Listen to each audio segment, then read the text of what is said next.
معزز سامعین، السلام علیکم۔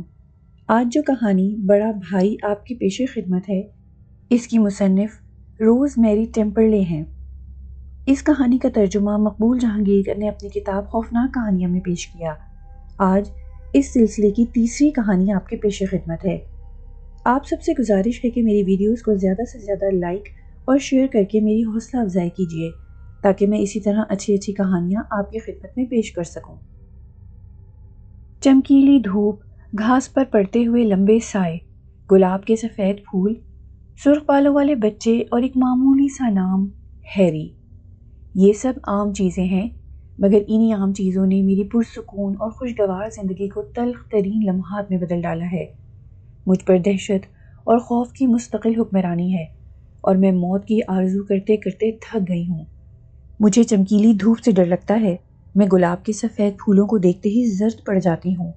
سرخ بالوں والے بچے پر نگاہ پڑتے ہی میرا خون خشک ہونے لگتا ہے، اور جب میں ہیری کا نام سنتی ہوں تو میرے کانوں میں سیٹیاں سی بجنے لگتی ہیں، پر اسرار سیٹیاں، جیسے کسی طوفانی اور بھیانک رات میں بھوت ایک دوسرے سے سرگوشیاں کر رہے ہوں۔ مجھے خوب یاد ہے پہلی مرتبہ جب ننھی کرسچن نے ہیری کا نام لیا تھا، میں کانپ گئی تھی۔ معصوم کرسچن! ان دنوں وہ 5 برس کی تھی اور میرا ارادہ تھا کہ اسے اسکول میں داخل کرا دوں۔ وہ مکان کے پائیں باغ میں جا کر اکیلے ہی کھیلا کرتی۔ مجھے یاد ہے اس روز بھی وہ دوپہر کو باغ میں کھیل رہی تھی۔ میں نے کھڑکی سے جھانکا تو وہ باغ میں لیٹی مسرت بھرے انہماک سے پھولوں کے ہار پرو رہی تھی۔ دھوپ میں اس کے سرخ بال چمک رہے تھے اور بڑی بڑی نیلی آنکھیں پھولوں کے ہار پر مرکوز تھیں۔ دفتن اس نے سفید گلاب کے پھولوں کی جھاڑی کی طرف دیکھا جن کا سایہ گھاس پر پڑ رہا تھا، اور مسکرائی۔ ہاں، میرا نام کرسچن ہے، وہ بولی اور اٹھ کر پھولوں کی جھاڑی کے قریب گئی۔ میں اپنی ممی اور ڈیڈی کے ساتھ رہتی ہوں۔ پھر ایک لمحہ چپ رہنے کے بعد بولی، مگر وہ تو میری ہی ممی ڈیڈی ہیں۔ وہ جھاڑیوں کے سائے میں کھڑی کسی سے باتیں کر رہی تھی۔ یکایک مضطرب ہو کر میں نے اسے پکارا، کرسچن تم وہاں کیا کر رہی ہو؟ کچھ نہیں ممی، اس کی آواز مجھے دور سے آتی محسوس ہوئی۔ چلو گھر میں آؤ، باہر اتنی گرمی ہے۔ مجھے گرمی نہیں لگتی، میں کہتی ہوں کرسچن گھر میں آؤ۔ یہ سن کر لڑکی نے جھاڑی کی طرف رخ کیا اور کہا، اچھا اب میں جاتی ہوں، خدا حافظ۔ پھر وہ آہستہ آہستہ چلتی ہوئی گھر آ گئی۔ کرسچن تم کس سے باتیں کر رہی تھی؟ ہیری سے، اس نے جواب دیا۔ ہیری کون ہے؟ ہیری۔ بار بار پوچھنے کے باوجود میں اس سے سوائے اس کے اور کچھ معلوم نہ کر سکی کہ وہ ہیری سے باتیں کر رہی تھی۔ خیر، میں نے اسے کیک اور دودھ دیا، پھر بستر پر لٹایا اور کتاب میں سے کہانی پڑھ کر اسے سناتی رہی۔ کہانی سننے کے دوران میں وہ باغ کی طرف بھی بار بار دیکھتی۔ ایک مرتبہ وہ مسکرائی اور ہاتھ سے ادھر اشارہ بھی کیا۔ آخر اسے نیند آ گئی۔ شام کو جب میرا خاوند گھر آیا تو میں نے اسے پراسرار ہیری کا ذکر کیا۔ وہ قہقہہ مار کر ہنسا۔ بچے اس قسم کی باتیں اکثر کیا کرتے ہیں۔ کیا مطلب؟ میں نے تعجب سے پوچھا۔ بھئی یہ کوئی غیر معمولی بات نہیں ہے، جم نے مجھے سمجھاتے ہوئے کہا۔ بعض ایسے بچے جن کے بہن بھائی نہیں ہوتے اور نہ ساتھ کھیلنے کے لیے انہیں دوسرے بچے میسر آتے ہیں تو وہ ایک خیالی دوست پیدا کر لیتے ہیں۔ ہماری کرسچن نے بھی یہی کیا ہے۔ نہ آس پاس کوئی بچہ ہے اور نہ اس کے پاس کھیلنے کے لیے گڑیاں ہیں، آخر اس نے اپنی تفریح کے لیے خیالی دوست چن لیا۔ مگر سوال یہ ہے کہ وہ اسے ہیری کیوں کہتی ہے؟ آخر اس نام میں اس نے کیا خصوصیت دیکھی؟ میں نے جرح کی۔ تم خواہ پریشان ہو رہی ہو، ہوگا کچھ، ممکن ہے اس نے پہلے سے یہ نام کہیں سنا ہو۔ میں پریشان نہیں ہوں، بلکہ اپنی ذمہ داری محسوس کر رہی ہوں۔ اگر میں اس کی حقیقی ماں ہوتی تو شاید مجھے اتنی فکر نہ ہوتی جتنی اب ہے۔ دوسرے روز صبح وہ ناشتہ کر کے بھاگتی ہوئی باغیچے میں گئی۔ سفید گلاب کے پھول چمکیلی دھوپ میں کھلکھلا کر ہنس رہے تھے۔ وہ جھاڑی سے ذرا ہٹ کر آلتی پالتی مار کر گھاس پر بیٹھ گئی۔ اس کے لبوں پر معصومانہ مسکراہٹ تھی۔ آہا، تم آ گئے، مجھے امید تھی کہ تم ضرور آؤ گے۔ تم مجھے بہت ہی اچھے لگتے ہو۔ تم کتنے برس کے ہو؟ میں تو 5 سال کی ہوں۔ ارے نہیں، میں بیبی نہیں ہوں۔ اب چند روز تک میں اسکول میں داخل ہو جاؤں گی، نئے کپڑے پہن کر اسکول جایا کروں گی۔ میری ممی نے سبز رنگ کے نہایت ہی خوبصورت کپڑے سیے ہیں۔ کیا تم بھی اسکول جاتے ہو؟ نہیں جاتے؟ پھر تم کیا کرتے ہو؟ چند لمحے تک وہ خاموش کھڑی رہی، جیسے کچھ سن رہی ہو۔ 2-1 مرتبہ اس نے گردن بھی ہلائی۔ باورچی خانے کی کھڑکی سے یہ عجیب تماشا دیکھتی ہوئی میں برف کی مانند سرد پڑ گئی۔ لیکن پھر اپنے شوہر کی بات یاد آتے ہی میں نے اپنے ذہن سے تمام شکوک دور کرنے کی کوشش کی اور سوچا کہ بچے ایسی باتیں کیا ہی کرتے ہیں، مگر خدا جانے کیوں میں نے اسے آواز دے کر اپنی طرف متوجہ کر لیا۔ کرسچن، آؤ تمہارا دودھ تیار ہے، پی لو۔ حالانکہ ابھی دودھ کا وقت نہیں ہوا تھا۔ ابھی 1 منٹ آتی ہوں ممی، اس نے کہا۔ اس سے پہلے اس نے کبھی ایسا جواب نہیں دیا تھا، بلکہ دودھ اور کریم بسکٹوں کی وہ بے حد شائق تھی اور وقت سے پہلے ہی یہ چیزیں لینے کے لیے اصرار کیا کرتی تھی۔ تھوڑی دیر بعد میں نے پھر آواز دی، بیٹی اب آپ ہی جاؤ۔ امی، کیا ہیری بھی میرے ساتھ آ سکتا ہے؟ اس نے پکار کر پوچھا۔ نہیں، میں نے دفعتاً غصے سے چیخ کر کہا۔ اچھا ہیری، خدا حافظ، کرسچن نے جھاڑی کی طرف مخاطب ہو کر کہا۔ مجھے افسوس ہے کہ تم میرے ساتھ گھر میں نہیں جا سکتے۔ یہ کہہ کر وہ بھاگتی ہوئی مکان میں آئی اور آتے ہی کہا، امی آخر تم ہیری کو تھوڑا دودھ کیوں نہیں دے سکتی؟ پیاری بیٹی، یہ بتاؤ کہ ہیری کون ہے؟ ہیری میرا بھائی ہے۔ بھائی؟ میں نے حیرت سے کہا، تمہارا تو کوئی بھائی نہیں تھا، تم ہماری صرف ایک ہی بیٹی ہو، ہیری تمہارا بھائی ہرگز نہیں ہو سکتا۔ مگر وہ تو یہی کہتا ہے، کرسچن نے جواب دیا اور دودھ کا گلاس منہ سے لگا لیا۔ دودھ پی کر اس نے بسکٹوں کی طرف ہاتھ بڑھایا اور جلدی جلدی بسکٹ کھانے لگی۔ میں بازار جا رہی ہوں، کیا تم میرے ساتھ چلو گی؟ میں نے اس سے پوچھا۔ نہیں ممی، میں یہیں ہیری سے باتیں کروں گی۔ ہرگز نہیں، میں نے ڈانٹ کر کہا، تمہیں میرے ساتھ چلنا پڑے گا۔ ممی، کیا ہم ہیری کو بھی اپنے ساتھ لے چلیں؟ نہیں۔ جب میں نے کپڑے پہنے اور ہاتھوں پر دستانے چڑھائے تو میرا سارا جسم بری طرح کانپ رہا تھا۔ کئی روز سے میں یہ عجیب تغیر محسوس کر رہی تھی کہ باہر شدت کی دھوپ پڑنے کے باوجود ہمارا گھر سرد اور تاریک ہوتا جا رہا تھا۔ ننھی کرسچن کا چہرہ اداس ہو گیا تھا، تاہم وہ بے دلی سے میرے ساتھ چلنے پر تیار ہو گئی۔ جب ہم دونوں مکان سے باہر آئے تو اس نے ہاتھ کے اشارے سے سفید گلاب کی جھاڑی کو سلام کیا۔ اس روز میں سارا دن بے حد مضطرب رہی۔ خدا جانے بچی کو کیا ہو گیا تھا، اس کے لبوں پر ہر وقت ہیری ہیری کی رٹ تھی۔ شام کو جب میرا شوہر گھر آیا تو میں نے اس سے کوئی بات نہیں کی۔ میں جانتی تھی کہ وہ وہی بات کہے گا جو پہلے کہہ چکا ہے۔ مسلسل کئی روز تک کرسچن کی یہی کیفیت رہی۔ وہ باغ میں جانے کے لیے ضد کرتی اور کہتی، ہیری اسے بلا رہا ہے، وہ ہیری سے باتیں کرنا چاہتی ہے۔ ہیری اس کا بھائی ہے، اور اب وہ ہیری سے گھنٹوں باتیں کرتی تھی، پیاری پیاری باتیں جنہیں سن سن کر میرا کلیجہ تھر تھر کانپتا تھا۔ اتوار کی ایک خوشگوار صبح کو جب کہ میرا شوہر گھر میں ہی تھا، میں نے اسی اشارے سے دکھایا کہ کرسچن باغیچے میں جھاڑی کے پاس بیٹھی ہیری سے باتیں کر رہی ہے۔ وہ غور سے اس کی آواز سنتا رہا، پھر سنجیدہ لہجے میں کہنے لگا، ہماری کرسچن کو اس خیالی دوست سے ایک بڑا فائدہ یہ ہوا کہ وہ روانی سے بولنے لگی ہے، گھر میں وہ اس طرح نہیں بولتی۔ کیا تم نے محسوس نہیں کیا کہ وہ لندن کے ادنا طبقے کے لوگوں کی زبان بول رہی ہے؟ میں نے کہا۔ ادنا طبقے کی زبان؟ وہ آنکھیں پھاڑ کر بولا، لندن میں کون سا ایسا بچہ ہے جو شروع میں ایسی زبان نہیں بولتا؟ اور ابھی کیا ہے، کرسچن جب اسکول جائے گی تو دوسرے بچوں کے ساتھ مل کر اس کی زبان اور خراب ہو جائے گی۔ تم میری بات اب تک نہیں سمجھے، میں نے جھنجھلا کر کہا۔ جب ہم آپس میں یہ ادنا زبان نہیں بولتے تو کرسچن نے یہ زبان کس سے سیکھی؟ سوائے اس کے میری زبان سے پورا نام نہ نکل سکا۔ تم بھی کمال کرتی ہو، اگر ہم ادنا زبان نہیں بولتے تو کیا ہوا؟ ہمارے مکان میں کتنے ہی آدمی ایسے آتے ہیں جو ادنا طبقے سے تعلق رکھتے ہیں، بیکری والا ہے، دودھ والا ہے، خاکروب ہے، کوئلے والا ہے۔ کرسچن انہی لوگوں کو بولتے سنتی ہے اور سیکھتی ہے۔ بہرحال میں نے اس کی زبان میں کوئی خامی محسوس نہیں کی۔ اس نے مجھے بغور دیکھا اور شاید میرے زرد چہرے اور خشک ہونٹوں سے اس بات کا اندازہ لگایا کہ میں ہیری کے مقابلے میں بے حد پریشان ہوں۔ معلوم ہوتا ہے کہ تم اس ہیری سے کافی تنگ آ چکی ہو، دیکھنا چاہیے کہ وہ ہے کون۔ میری آنکھوں میں آنسو آ گئے۔ میں نے خود اسے نہیں دیکھا، لیکن بچی جس انداز میں باتیں کرتی ہے اس سے پتہ چلتا ہے کہ وہ ضرور کوئی ودود رکھتا ہے، محض خیالی پہ کر نہیں۔ تم تو سارا دن دفتر میں رہتے ہو اور یہاں گھر میں ہیری کا ذکر سنتے سنتے میرے کان پک گئے ہیں۔ مجھے یقین ہے کہ لڑکی پر ضرور کسی کا سایہ ہے۔ وہ کچھ دیر سوچتا رہا، پھر کہنے لگا، تم ایسا کرو کہ کل کرسچن کو ڈاکٹر ویبسٹر کے پاس لے جاؤ، دیکھو وہ کیا کہتا ہے۔ دوسرے روز میں نے یہی کیا اور کرسچن کو لے کر ڈاکٹر ویبسٹر کے مکتب میں گئی۔ لڑکی کو انتظار گاہ میں بٹھایا اور تنہائی میں ڈاکٹر کو میں نے ہیری کی تمام داستان سنائی۔ ڈاکٹر بے حد دلچسپی کے ساتھ سنتا رہا۔ آخر میں وہ بولا، مسز جیمز، یقین کیجئے میرے پاس بچوں سے متعلق عجیب عجیب کیس آئے ہیں، لیکن جو باتیں آپ نے بتائی ہیں وہ غیر معمولی حد تک پراسرار اور پیچیدہ ہیں۔ بہرحال گھبرانے کی کوئی ضرورت نہیں۔ میرا خیال ہے کہ بچی کو دوسرے بچوں کے ساتھ کھیلنے کا کوئی موقع نہیں ملا۔ جی ہاں، یہی بات ہے۔ دراصل ہمارے پڑوس میں کوئی بچہ ہی نہیں، اور ویسے بھی ہم اس مکان میں نئے نئے آئے ہیں، مگر اب میں نے سوچا ہے کہ کرسچن کو اسکول میں داخل کرا دوں۔ مسز جیمز، آپ فوراً اس پر عمل کیجئے۔ مجھے یقین ہے کہ جب وہ بچوں میں گھلے ملے گی تو ہیری کا تصور اس کے ذہن سے محو ہو جائے گا۔ یہ ایک نفسیاتی مسئلہ ہے۔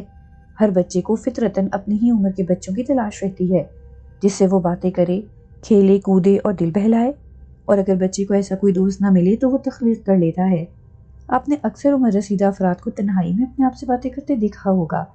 اس کا مطلب یہ نہیں کہ وہ پاگل ہو جاتے ہیں، انہیں صرف کسی ہم خیال دوست کی ضرورت ہوتی ہے جس کے آگے وہ اپنا دکھڑا کہہ سکیں۔ میرا شوہر بھی یہی کہتا ہے کہ بچے نے کوئی خیالی دوست چن لیا ہے۔ بے شک یہی بات ہے۔ اچھا، بچی کو میرے پاس لائیے اور چند منٹ کے لیے اسے میرے پاس تنہا چھوڑ دیجیے۔ کرسچن کو لینے کے لیے جب میں انتظار گاہ میں گئی تو وہ کھڑکی کے پاس بیٹھی باہر دیکھ رہی تھی۔ ممی، ہیری میرا انتظار کر رہا ہے۔ کہاں؟ وہ دیکھیے، پھولوں کی جھاڑیوں کے پاس کھڑا ہے۔ مجھے تو دکھائی نہیں دیتا۔ اچھا ادھر آؤ، تمہیں ڈاکٹر صاحب بلا رہے ہیں۔ میں نے خوف سے کانپتے ہوئے کہا، تمہیں یاد ہے پچھلے سال جب تم بیمار پڑی تھی تو ڈاکٹر صاحب نے کتنی مزیدار مٹھائیاں تمہیں کھانے کو دی تھی؟ ہاں ممی، وہ تو بڑے اچھے ہیں۔ میں اسے ڈاکٹر کے پاس چھوڑ کر پھر انتظار گاہ میں چلی گئی اور نہایت بے چینی سے ڈاکٹر کی تشخیص کے نتائج کا انتظار کرنے لگی۔ مجھے ڈاکٹر کے ہنسنے کی آواز سنائی دی اور پھر کرسچن کا ایک معصوم قہقہہ بلند ہوا۔ میں نے کان لگا کر سنا۔ وہ ڈاکٹر سے بڑی بے تکلفی سے ہیری کی باتیں کر رہی تھی۔ تھوڑی دیر بعد وہ دونوں باہر آئے۔ ڈاکٹر نے مجھ سے کہا، مسز جیمز، آپ کی بچی تندرست ہے، تشویش کی کوئی ضرورت نہیں۔ میں سمجھتا ہوں کہ آپ نے ہیری کا ذکر سننا پسند نہیں کیا۔ یہ آپ کی غلطی ہے۔ بچی کی باتوں میں دلچسپی لیجئے یہاں تک کہ وہ آپ پر اعتماد کرنے لگے۔ ہیری کے بارے میں جو کچھ وہ کہے اسے پوری توجہ سے سنیے۔ وہ اس کا بھائی ہے اور لکڑی کے خوبصورت کھلونے بناتا ہے۔ کیوں بیٹی؟ ہاں ڈاکٹر صاحب، وہ کھلونے بناتا ہے اور لکھ پڑھ بھی لیتا ہے، درختوں پر چڑھ جاتا ہے اور تیر بھی سکتا ہے۔ وہ کہتا ہے کہ میں تصویریں بھی بناتا ہوں۔ اس نے مجھے بڑی اچھی تصویریں دکھائی ہیں۔ ہیری میرا بھائی ہے، وہ ہر کام کر سکتا ہے۔ فخر سے بچی کے معصوم چہرے پر سرخی چھا گئی۔ اور یہ تو تم نے اپنی ممی کو بتایا ہی نہیں کہ ہیری کے بال بھی تمہاری طرح سرخ ہیں۔ ہاں ہاں ممی، اس کے بال تو میرے بالوں سے بھی زیادہ سرخ ہیں، اور وہ میرے ڈیڈی کی طرح لمبا ہے لیکن دبلا پتلا۔ اس کی عمر 14 سال ہے۔ اچھا پیاری بیٹی، اب تم اپنی ممی کے ساتھ گھر جاؤ، اور ہاں، ہیری کو میری طرف سے دعا کہنا۔ ڈاکٹر صاحب، ہیری تو وہ کھڑا ہے۔ کرسچن نے ان کے باغیچے کی طرف اشارہ کیا۔ وہ بڑی دیر سے میرا انتظار کر رہا ہے۔ ڈاکٹر نے قہقہہ لگایا اور کہنے لگا، ہاں بھائی وہ کھڑا ہے، تمہیں بلا رہا ہے۔ کرسچن کا ہاتھ پکڑ کر جب میں باہر نکلی تو اس نے اپنا ہاتھ چھڑایا اور آگے بھاگی، اور اس طرح اوپر نظر اٹھا کر دیکھا جیسے کوئی اس کے برابر کھڑا ہے۔ آہ، زندگی کا وہ مختصر ترین ثانیہ میرے لیے اب تک سہانے رخ بنا ہوا ہے۔ میں نے بچی کے برابر میں ایک لمبا سا انسانی شکل کا سایہ زمین پر پڑتے دیکھا۔ اس کے آثار نوعمر لڑکے کے سے تھے۔ دوسرے ہی لمحے وہ سایہ غائب تھا۔ میرا دل زور زور سے دھڑکنے لگا اور ہاتھوں میں راشا آ گیا۔ میں نے دوڑ کر کرسچن کا ہاتھ سختی سے پکڑ لیا اور گھر تک نہیں چھوڑا، اور پھر گھر میں بھی ایک لمحے کے لیے میں نے اسے اپنی نگاہوں سے اوجھل نہ ہونے دیا۔ میرے اس بدلے ہوئے رویے کو دیکھ کر معصوم بچی سخت افسردہ اور متوحش ہو گئی۔ آہ، یہ بچی میرے گھر میں میرے ہی لیے ایک عجیب اور پراسرار معمہ بنتی جا رہی تھی۔ بچی کو گود لینے کے اتنے عرصے بعد اب پہلی مرتبہ میں نے سنجیدگی سے اس کے بارے میں سوچا۔ وہ کون ہے؟ کس کی بچی ہے؟ یتیم خانے میں کہاں سے آئی تھی؟ اس کے حقیقی والدین کون تھے؟ یہ تمام سوالات میرے ذہن میں بار بار گردش کرتے رہے۔ ایک ہفتہ گزر گیا۔ کرسچن کے لبوں پر ہر وقت ہیری ہی کا نام تھا۔ ہیری یہ کہتا ہے، ہیری نے یوں کہا، ممی کیا تم نے ہیری کو دیکھا؟ اسی قسم کی سینکڑوں باتیں وہ کرتی تھی اور میرا دل لرزنے لگتا تھا۔ جس روز وہ اسکول جانے والی تھی اس سے ایک دن پہلے کہنے لگی، ممی میں اسکول نہیں جاؤں گی۔ اچھی بیٹی، ایسا نہیں کہتے۔ میں نے پیار سے اسے سمجھایا، تم اتنی بڑی ہو گئی ہو، وہاں اسکول میں اور بھی بچے ہوں گے، تم ان سب کو دوست بنا لینا، پھر اپنی سب سہیلیوں کو یہاں دعوت پر بلایا کرنا۔ مگر ممی، ہیری کہتا ہے کہ وہ میرے ساتھ اسکول نہیں جا سکتا۔ نہیں، ہیری کو اسکول جانے کی کیا ضرورت ہے، وہ تو… میں غصے میں کچھ اول فول بکنا چاہتی تھی، مگر ڈاکٹر ویبسٹر کی نصیحت یاد آتے ہی میں رک گئی۔ بیٹی، تم دیکھتی ہو وہ اتنا بڑا ہے، 14 سال کا، اسکول کے چھوٹے چھوٹے بچوں میں بیٹھا ہوا، وہ کس قدر برا دکھائی دے گا، اسے خود بھی وہاں جاتے شرم آئے گی۔ ممی، میں ہیری کے بغیر اسکول نہیں جاؤں گی، کرسٹین نے کہا اور رونے لگی۔ چپ رہ بدتمیز لڑکی، میں نے غصے سے بے قابو ہو کر اس کے منہ پر تھپڑ مارا۔ اس کا رونا یکدم بند ہو گیا اور وہ میری طرف گھور کر دیکھنے لگی۔ اس کی بڑی بڑی حسین آنکھیں پھیل گئیں، پلک جھپکے بغیر وہ مجھے مسلسل گھورے جا رہی تھی۔ میرے جسم میں تھر تھری سی چھوٹ گئی۔ پھر وہ بولی، ممی، تم مجھ سے پیار نہیں کرتی، ہیری مجھے پیار کرتا ہے، وہ کہتا ہے کہ میں اس کے ساتھ چلوں۔ خبردار جو تو نے اب اس کا نام اپنی زبان سے نکالا، جب دیکھو ہیری ہیری ہیری۔ میں اب اس بکواس کو بالکل نہیں سن سکتی، میں نے طیش میں چیخ کر کہا۔ بھلا میں اس ننھی سی لڑکی سے، جسے میں نے گود لیا اور پال پوس کر اتنا بڑا کیا، کیوں ڈرنے لگی؟ معصوم بچی کی آنکھوں میں ایک بار پھر آنسو جھلملانے لگے۔ میں نے اسے اپنے ساتھ لپٹا لیا اور کہا، میری پیاری بیٹی، میں بھی تجھ سے پیار کرتی ہوں، کیا میری خوشی کے لیے تم اسکول نہ جاؤ گی؟ ممی، پھر ہیری بھی میرے ساتھ جائے گا۔ نہیں بیٹی، وہاں تمہیں بہت سے اور دوست مل جائیں گے۔ مگر ممی، مجھے ہیری ہی پسند ہے۔ یہ کہہ کر وہ میرے کندھے سے لگ کر رونے اور سسکیاں لینے لگی۔ میں نے اسے گود میں اٹھایا اور بستر پر لٹا دیا۔ اچھا اب تم سو جاؤ، کل صبح تمہیں اسکول جانا ہے۔ وہ جلد ہی سو گئی۔ میں نے جھک کر اس کے چہرے کو بغور دیکھا۔ آنسوؤں کے قطرے اس کے رخساروں پر دھبوں کی صورت میں اب تک نمایاں تھے۔ ابھی سورج غروب نہیں ہوا تھا۔ میں کھڑکی کی طرف پردہ گرانے کے لیے گئی اور پردہ کھینچتے وقت میری نگاہ باہر باغیچے میں گلاب کی جھاڑیوں کے لمبے لمبے سنہری رنگ کے سایوں پر پڑی، اور جیسے میرا دل سینے میں بیٹھنے لگا۔ سفید پھولوں کے بالکل قریب میں نے ایک لمبا انسانی سایہ دیکھا۔ میں نے واضح طور پر اس کی شکل دیکھی۔ خدا رحم کرے، اس کی شکل کرسٹین سے کتنی ملتی جلتی تھی۔ پاگلوں کی طرح میں نے کھڑکی کھولی اور منہ باہر نکال کر پوری قوت سے چیخی، ہیری ہیری! اور پھر میں نے دیکھا کہ جھاڑیوں کے اوپر سرخ رنگ کی چمک سی پیدا ہوئی، جیسے اس سائے نے اپنا سرخ بالوں والا سر اٹھا کر میری طرف دیکھا ہو۔ دوسرے ہی لمحے وہاں کچھ نہ تھا۔ رات کو میرا شوہر گھر آیا تو میں نے اسے تمام واقعہ سنایا۔ اس کے چہرے پر حیرت اور اضطراب کے ملے جلے آثار ظاہر ہوئے۔ گردن کو ایک جھٹکا دے کر اس نے کہا، خدا ہی بہتر جانتا ہے یہ کیا معاملہ ہے۔ بہرحال میرا خیال یہ ہے کہ کل بچی کو اسکول ضرور لے جاؤ۔ جب وہ دوسرے بچوں سے ملے جلے گی تو ہیری خود بخود اس کے ذہن سے نکل جائے گا۔ مگر ہیری نہیں چاہتا کہ کرسٹین اسکول جائے۔ کیا کہا؟ وہ اچھل پڑا۔ تم بھی ہیری کا وجود تسلیم کر چکی ہو؟ تسلیم کرنا ہی پڑتا ہے۔ میرا شوہر مجھے عجیب نظروں سے دیکھتا رہا، پھر بولا، کیا تمہارا بدروحوں پر اعتقاد ہے؟ میں ہیری کو بدروح نہیں سمجھتی، میں نے جواب دیا۔ وہ محض نوعمر لڑکا ہے جو کرسٹین کو پسند کرنے لگا ہے، لیکن سوال یہ ہے کہ کرسٹین کون ہے؟ ہمیں یہ جاننے کی ضرورت نہیں، جم نے غصے سے کہا۔ جب ہم نے لڑکی کو یتیم خانے سے لیا تھا تو اس وقت یہ عہد کر لیا تھا کہ ہم اسے اپنی حقیقی اولاد کی طرح پالیں گے۔ اس کا ماضی کھنگالنے کی ضرورت نہیں، بس یوں سمجھو جیسے وہ ہماری ہی جگر کا ایک ٹکڑا ہے اور ہماری بیٹی ہے۔ میں نے اس سے مزید بحث کرنا مناسب نہ سمجھا، البتہ دل میں مصمم ارادہ کر لیا تھا کہ میں اس لڑکی کے ماضی کا ضرور سراغ لگاؤں گی۔ دوسرے روز صبح جب کرسٹین بیدار ہوئی تو وہ خلاف معمول خاموش اور سست تھی۔ میرے شوہر نے اسے خوش کرنے کے لیے کئی دلچسپ حرکتیں کیں، مگر اس کے لبوں پر مسکراہٹ تک نہ آئی۔ 5 سال کی ہنسمکھ اور شوخ بچی میں ایک رات کے اندر غیر معمولی سنجیدگی پیدا ہو گئی تھی۔ بستر سے اٹھتے ہی اس نے سب سے پہلے کھڑکی میں سے باہر جھانکا اور افسردہ لہجے میں صرف ایک جملہ کہا، ہیری چلا گیا۔ اب تمہیں ہیری کی کیا ضرورت ہے؟ اسکول میں تمہیں بہت ساری سہیلیاں مل جائیں گی، جم نے کہا۔ کرسٹین نے گھور کر اسے دیکھا اور منہ پھیر لیا۔ اس کے بعد جب وہ چپ چاپ کپڑے پہن کر اسکول جانے کے لیے تیار ہو گئی، جب میں اسے لے کر گھر سے باہر نکلی تو اس کا اداس چہرہ دیکھ کر میری آنکھوں سے آنسوؤں کی جھڑیاں لگ گئیں۔ خدا جانے میرا دل کیوں بیٹھا جاتا تھا۔ مجھے یوں محسوس ہونے لگا جیسے وہ اسکول نہیں جا رہی، ہمیشہ کے لیے مجھ سے جدا ہو رہی ہے۔ راستے میں ہم نے آپس میں کوئی بات نہیں کی۔ اسکول کے دروازے پر میں نے اسے الوداعی پیار کیا اور کہا، دوپہر کا کھانا تم یہیں اسکول میں دوسرے بچوں کے ساتھ کھاؤ گی، اور جب چھٹی ہوگی تو میں تمہیں لینے آؤں گی 3 بجے کے قریب۔ اچھا ممی، اس نے کہا اور میرا ہاتھ سختی سے تھام لیا۔ بہت سے نئے بچے اور بچیاں اپنی ماؤں کے ساتھ اسکول میں داخل ہونے کے لیے آ رہے تھے۔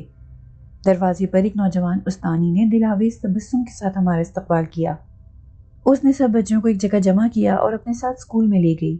جاتے جاتے اس نے مجھے یقین دلایا کہ بچے کی خاص طور پر نگرانی رکھی جائے گی۔ اسکول سے باہر نکل کر میں نے یوں محسوس کیا کہ جیسے سینے پر رکھا ہوا منو بوجھ یکایک اتر گیا ہے اور اب مجھے اس کے بارے میں پریشان ہونے کی کوئی ضرورت نہیں۔ اس کے بعد میں نے شہر جانے والی بس پکڑی اور اپنے مشن پر روانہ ہو گئی۔ مجھے اس یتیم خانے میں جانا تھا جہاں سے 5 سال قبل میں اور میرے شوہر نے کرسچن کو گود لیا تھا۔ میں نے سیکرٹری کے کمرے میں پہنچ کر دستک دی۔ فوراً دروازے پر ایک مہذب اور شریف صورت خاتون نمودار ہوئی۔ دیکھیے، میرا نام مسز جیمز ہے، میں نے کہا۔ کیا میں مسز کلیئر سے مل سکتی ہوں؟ آپ نے پہلے سے ملاقات کا وقت مقرر کر لیا ہے؟ جی نہیں، مگر ان سے کہیے کہ معاملہ اہم ہے۔ بہت بہتر، سیکرٹری نے کہا اور ساتھ والے کمرے میں چلی گئی اور 1 منٹ بعد ہی واپس آ کر بولی، تشریف لائیے مسز جیمز، مس کلیئر آپ کی منتظر ہیں۔ مس کلیئر ایک دبلی پتلی سی طویل القامت خاتون تھی۔ کرسی سے اٹھ کر انہوں نے مجھ سے ہاتھ ملایا اور کہا، آئیے مسز جیمز، اتنے عرصے بعد آپ سے مل کر واقعی مسرت ہوئی۔ کہیے، ننھی کرسچن کا کیا حال ہے؟ وہ اچھی طرح ہے مس کلیئر، میں تفصیل میں جانے کی بجائے فوراً ہی اصل مقصد بیان کرتی ہوں۔ ہر چند مجھے علم ہے کہ آپ یتیم خانے سے بچہ دیتے وقت کسی کو اس کے حسب نسب اور والدین کے بارے میں کچھ نہیں بتاتی، لیکن میرے لیے آپ کو یہ اصول توڑنا پڑے گا۔ میں آپ سے پوچھتی ہوں کہ کرسچن کون ہے؟ مسز جیمز، مجھے افسوس ہے کہ ہمارے قواعد و اصول… ٹھہریے مسز کلیئر، آپ معاملے کی اہمیت سے آگاہ نہیں، میں آپ کو تمام تفصیلات بتاتی ہوں۔ میں نے اسے پراسرار ہیری کے بارے میں ساری داستان سنا دی۔ مس کلیئر کا چہرہ خوف سے سرد پڑ گیا۔ اس نے اٹھ کر 1 گلاس پانی پیا اور پھر لرزتی ہوئی آواز میں بولی، کیا یہ کہانی درست ہے؟ کہیے تو میں حلف اٹھا لوں۔ یہ سن کر اس نے دونوں ہاتھوں سے اپنا سر پکڑ لیا اور کئی منٹ تک آنکھیں بند کر کے گہری سوچ میں گم رہی۔ آخر اس نے زبان کھولی، مسز جیمز، آپ کے بیان کردہ واقعات نہایت حیرت انگیز ہیں۔ ہر چند انہیں تسلیم کرنے کے لیے میرا دل نہیں چاہتا، مگر میرے پاس آپ کو جھٹلانے کی بھی کوئی وجہ نہیں۔ میں شاید اس ادارے کی تاریخ میں پہلی بار یہاں کے اصول و ضوابط سے انحراف کرنے کی جرات کر کے آپ کو کرسچن کے ماضی سے آگاہ کرتی ہوں۔ ممکن ہے اس سے آپ کی ذہنی الجھن دور ہو سکے۔ کرسچن لندن کے ادنیٰ طبقے کے ایک بے حد مفلس اور غریب خاندان سے تعلق رکھتی ہے۔ یہ خاندان صرف 4 افراد پر مشتمل تھا، ماں، باپ، بیٹا اور لڑکی کرسچن۔ بیٹا؟ میں نے حیرت سے پوچھا۔ جی ہاں، کرسچن کا بھائی۔ ان دنوں وہ 14 سال کا تھا جب وہ دردناک حادثہ پیش آیا۔ حادثہ؟ کون سا حادثہ؟ میں نے مضطرب ہو کر سوال کیا۔ میں آپ کو شروع سے سناتی ہوں۔ اس خاندان کی غربت انتہا تک پہنچی ہوئی تھی اور انہی دنوں کرسچن پیدا ہوئی۔ پورا خاندان ایک پرانے سے بوسیدہ مکان کی اوپری منزل کے صرف ایک کمرے میں رہتا تھا، جہاں صاف ہوا آتی تھی اور نہ سورج کی روشنی۔ کرسچن کی ماں موٹاپے اور کم خوابی کے امراض کا شکار تھی اور اسے بچی کی پیدائش پر خوشی کی بجائے صدمہ پہنچا تھا۔ البتہ کرسچن کا بھائی اسے دیوانگی کی حد تک چاہتا تھا اور اسے ہر وقت گود میں اٹھائے اٹھائے پھرا کرتا تھا، یہاں تک کہ اس بیچارے کا نام بھی اسکول سے خارج کر دیا گیا تھا۔ کرسچن کا باپ معمولی سی تنخواہ پر کسی گھر میں کام کاج پر ملازم تھا۔ روکھی سوکھی کھا کر وہ گزر بسر کرتے رہے، مگر انہی دنوں کرسچن کا باپ کسی مرض کا شکار ہو کر کئی ہفتے تک بستر پر پڑا رہا۔ نتیجہ یہ کہ نوکری جاتی رہی۔ وہ ہر وقت بستر میں لیٹا رہتا، بیوی کے تانے اور بچی کے رونے کی آوازیں سنتا اور کرتا رہتا۔ میں نے تفصیلات بعد میں پڑوس میں رہنے والوں سے حاصل کی۔ مجھے یہ بھی بتایا گیا کہ کرسچن کا باپ جنگ کے دوران میں بھی زخمی ہوا تھا اور کئی مہینوں تک اسپتال میں پڑا رہا۔ بچی کی پیدائش اور مسلسل فاقوں کے باعث اس کا ذہنی توازن بگڑ گیا۔ ایک صبح کا ذکر ہے، سورج ابھی طلوع نہیں ہوا تھا۔ اس مکان کی نچلی منزل میں رہنے والی ایک عورت نے اپنے کمرے کی کھڑکی سے باہر کسی شے کے زور سے گرنے کی آواز سنی۔ وہ فوراً باہر نکلی تو اس نے لڑکے کو زمین پر پڑا ہوا پایا۔ کرسچن اس کے بازوؤں میں تھی، لڑکے کی گردن ٹوٹی ہوئی تھی اور وہ مر چکا تھا۔ کرسچن کا چہرہ نیلا پڑ چکا تھا اور بہت آہستہ آہستہ سانسیں لے رہی تھی۔ اس عورت نے یہ ماجرا دیکھتے ہی سارے گھر کو جگایا۔ پولیس اور ڈاکٹر کو اطلاع دی گئی۔ پولیس والے اوپر اس کمرے کی طرف گئے جہاں یہ خاندان رہتا تھا۔ کمرہ اندر سے بند تھا۔ پہلے انہوں نے دروازہ توڑنے کی کوشش کی، لیکن جلد ہی پتہ چلا کہ کھڑکی کھلی ہے۔ پولیس والے جب کھڑکی سے اندر گھسنے لگے تو گیس کی بو نے ان کا استقبال کیا۔ تمام کمرے میں گیس بھری ہوئی تھی اور دونوں میاں بیوی اپنے بستر پر مردہ پڑے تھے۔ خاوند کے سرہانے رکھے ہوئے ایک پرزہ کاغذ پر یہ تحریر پولیس کو ملی: میں زندگی سے اکتا چکا ہوں اور اب جینے کا قطعاً خواہش مند نہیں۔ میں اپنے ساتھ اپنے بال بچوں کو بھی ختم کر رہا ہوں۔ پولیس نے اس حادثے کا پس منظر یہ بیان کیا کہ رات کو جب سب سو گئے تو خاوند نے اٹھ کر اندر سے دروازہ اور کھڑکیاں بند کر کے قفل لگا دیا اور پھر گیس کی ٹوٹی کا منہ کھول کر اپنی بیوی کے قریب لیٹ گیا۔ یہاں تک کہ گیس کے اثر سے وہ بھی ہوش ہو گئے، لیکن لڑکا تھوڑی دیر بعد جاگ اٹھا۔ اس نے دروازہ کھولنے کی کوشش کی لیکن کامیاب نہیں ہوا۔ پھر اس نے باری باری دونوں کھڑکیاں دیکھیں، وہ بھی اندر سے بند تھیں، مگر ایک کھڑکی میں قفل نہیں تھا۔ لڑکے نے اپنی ننھی بہن کو سینے سے لگایا اور کھڑکی سے چھلانگ لگا دی۔ وہ زمین پر گردن کے بل گرا اور مر گیا، لیکن مرتے دم تک اپنی چھوٹی بہن کو اپنے بازوؤں میں لپٹائے رکھا۔ ڈاکٹروں کی رائے میں کرسٹین کا گیس سے محفوظ رہنا بھی قدرت کا کرشمہ تھا۔ وہ دراصل اپنے بھائی کے پاس ہی سویا کرتی تھی۔ ان دونوں نے اپنے چہرے کپڑے سے ڈھانک رکھے تھے۔ بہرحال لڑکی بچ گئی۔ کئی روز تک اسے اسپتال میں رکھا گیا اور پھر اس ادارے میں بھیج دیا گیا، اور اس کی خوش نصیبی دیکھیے کہ اسے آپ جیسے شفیق والدین کا سہارا مل گیا۔ مس کلیئر، اس لڑکے کا نام کیا تھا؟ میں ابھی رجسٹر میں دیکھ کر بتاتی ہوں۔ اس نے الماری میں سے ایک فائل نکال کر چند کاغذات الٹنے پلٹنے کے بعد کہا۔ لڑکے کا نام ہیرلڈ تھا۔ کیا اس کے سر کے بال سرخ تھے؟ میں نے زیر لب کہا۔ یہ مجھے نہیں معلوم، مگر کرسٹین تو اسے ہیری کہہ کر بلاتی ہے۔ آخر اس کا مطلب کیا ہے؟ ممکن ہے بچی کے لاشعور میں اس کا نام ہیری ہو۔ مس کلیئر نے اس مکان کا پتہ پوچھا جہاں کرسٹین کے والدین رہتے تھے۔ اس نے پہلے تو پسو پیش کیا، پھر پتہ بتا دیا۔ میں اس کا شکریہ ادا کر کے باہر نکلی اور اس معمے کی آخری گمشدہ کڑی کی تلاش میں روانہ ہو گئی۔ نمبر 13 کیوز لندن میں واقع یہ مکان نہایت ہی گنجان اور غلیظ آبادی میں تھا۔ مکان پر ایک سوگوار اداسی چھائی ہوئی تھی اور یوں معلوم ہوتا تھا جیسے عرصہ دراز سے ویران پڑا ہے۔ مکان سے ملحق ایک چھوٹا سا باغیچہ بھی تھا جس میں لمبی لمبی گھاس اگی ہوئی تھی، اور اس کے ایک گوشے میں نے ایسی شے دیکھی جو غریب گھرانوں میں نہیں ہوتی: سفید گلاب کے پھولوں کی جھاڑی جس کی خوشبو تیزی سے پھیل رہی تھی۔ میں اس جھاڑی کے پاس کھڑی ہو کر مکان کی دوسری منزل کے بند کمرے کو دیکھنے لگی۔ دفتن ایک آواز میرے کانوں میں آئی: آپ یہاں کیا کر رہی ہیں؟ میں نے چونک کر ادھر ادھر دیکھا۔ نچلی منزل کے کمرے سے ایک عمر رسیدہ عورت سر باہر نکالے کھڑی تھی۔ میرا خیال تھا کہ یہ مکان خالی ہوگا۔ یہ مکان جلد ہی خالی ہونے والا ہے۔ لوگ کہتے ہیں یہ آسیب زدہ ہے۔ وہ حادثہ خدا رحم کرے میں کبھی نہیں بھولوں گی۔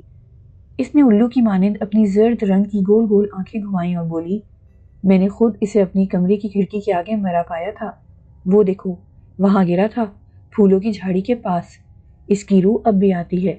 میں نے کئی بار اسے خود دیکھا ہے، اور وہ اس وقت تک نہیں جائے گا جب تک اپنی بہن کو دوبارہ نہ پالے۔ تم کس کے بارے میں کہہ رہی ہو؟ میں نے خوفزدہ ہو کر پوچھا۔ ہیری جونز، بیچارہ کتنا اچھا بچہ تھا، دبلا پتلا سرخ بالوں والا، اپنی بہن کرسٹین سے بے پناہ پیار کرتا تھا، آخر اس پر قربان ہو گیا۔ مجھے یاد ہے وہ گھنٹوں اپنی ننھی بہن کو گود میں لیے پھولوں کی جھاڑی کے سائے میں بیٹھا رہتا تھا۔ بوڑھی عورت کی آنکھوں میں آنسو آ گئے۔ دفتن وہ غصے سے چیخ کر کہنے لگی: جاؤ، یہاں سے پرے ہٹ جاؤ، یہ مکان تمہارے رہنے کے قابل نہیں، یہ ان لوگوں کے لیے ہے جو مر کر بھی زندہ رہتے ہیں۔ دہشت کے مارے میرے جسم کا ہر رونگٹا کھڑا ہو گیا۔ لڑکھڑاتے قدموں سے چلتی ہوئی میں وہاں سے نکل کر سڑک پر آئی۔ مجھے کچھ معلوم نہیں تھا کہ میں کہاں ہوں اور مجھے کہاں جانا چاہیے۔ میرے ہوش و حواس معطل ہو چکے تھے۔ دفتن قریب ہی کسی گرجے کا کلاک پرشور آواز میں بجنے لگا: ٹن ٹن ٹن۔ میرے سر پر جیسے کسی نے پانی کی بالٹی الٹ دی۔ میں نے کلائی پر بندی گھڑی دیکھی، پورے 3 بجے تھے۔ اب مجھے یاد آیا کہ کرسٹین اسکول کے دروازے پر میرا انتظار کر رہی ہوگی۔ میں پاگلوں کی طرح بھاگی۔ مجھے معلوم نہیں تھا کہ وہاں سے اسکول کتنے فاصلے پر ہے۔ راہگیروں سے پوچھتی تھی کہ کون سی بس وہاں جائے گی۔ شاید وہ سوچتے ہوں کہ میں پاگل ہوں۔ خدا خدا کر کے مجھے بس ملی اور میں ہانپتی کانپتی گرد و غبار میں اٹی ہوئی اسکول پہنچی۔ کھیلنے کا میدان سنسان پڑا تھا۔ بھاگتی ہوئی میں کلاس روم میں گئی۔ استانی بچوں کی میزوں سے کتابیں جمع کر کے الماری میں رکھ رہی تھی۔ مم میں کرسٹین جیمز کی والدہ ہوں۔ مجھے افسوس ہے کہ دیر ہو گئی۔ میری بچی کہاں ہے؟ Christine James? استانی کی پیشانی پر شکنیں سی ابھری۔ ارے ہاں، یاد آیا۔ وہی خوبصورت سی سرخ بالوں والی لڑکی؟ مگر آپ فکر مت کیجیے مسز جیمز، لڑکی کا بھائی آیا تھا اور اسے اپنے ساتھ لے گیا۔ دونوں بہن بھائی آپس میں حیرت انگیز مشابہت رکھتے ہیں۔ کیا آپ کے شوہر کے بال بھی ان دونوں بچوں کی طرح سرخ ہیں؟ مجھے یوں محسوس ہوا جیسے پہاڑ کی چوٹی سے مجھے زمین پر دھکیل دیا گیا ہے۔ اس نے، لڑکے نے آپ سے کچھ کہا؟ جی نہیں، وہ کچھ نہیں بولا، وہ تو بس معصومانہ انداز میں مسکراتا رہا۔ میرا خیال ہے وہ دونوں اب تک گھر بھی پہنچ چکے ہوں گے۔ مسز جیمز، آپ کی طبیعت تو ٹھیک ہے؟ میں اسے جواب دیے بغیر وہاں سے نکلی اور تپتی ہوئی گلیوں میں کرسچن کو دیکھتی ہوئی دوڑنے لگی۔ گھر پہنچ کر میں نے ایک ایک کمرہ اور باغ کا کونا کونا چھان مارا۔ ہیری اور کرسچن کو پاگلوں کی طرح پکارنے لگی۔ مجھے یوں محسوس ہوا جیسے میرے چاروں طرف سفید گلاب کی ہزارہ جھاڑیاں کھڑی ہیں۔ دیکھتے دیکھتے ان پھولوں کا رنگ خون کی مانند سرخ ہو گیا، پھر سیاہ، سفید، سرخ۔ کئی ہفتے تک میں مسلسل بے ہوش رہی۔ جب ہوش آیا تو پتہ چلا کہ مجھے لو لگ گئی تھی۔ اس تمام عرصے میں پولیس کرسچن کو تلاش کرنے کی کوشش میں ناکام ہو چکی تھی۔ اخبارات اور ریڈیو کے ذریعے کئی مہینوں تک ہم نے مسلسل اعلانات کرائے، مگر کرسچن کا کوئی سراغ نہیں ملا۔ کوئی کہتا ہے کہ ننھی کرسچن کو کسی نے اغوا کر لیا، کوئی کہتا ہے اسے کسی نے ہلاک کر دیا، مگر اصل حقیقت اس دنیا میں صرف دو افراد کو معلوم ہے، ایک میں اور دوسری وہ بوڑھی عورت جو ہیری کی موت کا مشاہدہ کر چکی تھی۔ اس حادثے کو پیش آئے کئی برس گزر چکے ہیں، لیکن مجھے یوں محسوس ہوتا ہے جیسے کل کی بات ہے۔ لوگ مجھے دیوانی کہتے ہیں، کوئی میرے قریب نہیں پھٹکتا، کیونکہ میں سرخ بالوں والے بچوں سے ڈرتی ہوں اور سفید گلاب کی جھاڑیاں دیکھ کر میری چیخیں نکل جاتی ہیں۔ کیا میں واقعی پاگل ہوں؟